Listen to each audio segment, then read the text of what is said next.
from this to this. Well, take home questionnaire po. Thanks for this. Follow and subscribe my YouTube channel. Follow na rin po ang ating page, aking Facebook account. Wash your chicken with your maggot river. Prepare your garlic, lots of garlic. Patch dry your chicken like this. Okay, punasan po ng tissue or kung wala, tela lang.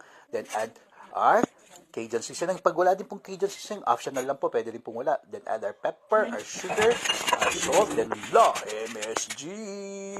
Then our curry powder. Mix well. Then add your bearbrand powder where everybody's milk. Then mix well. Then refrigerate it for about 4 to 24 hours so that the linamnam of the milk will be habit on your chicken, just like that. Okay, just like that, just like that. Prepare your mantika with for deep frying. Okay, prepare your butter, 1 cup of flour, 1 cup of cornstarch, pepper, sugar, then salt, then MSG na lang.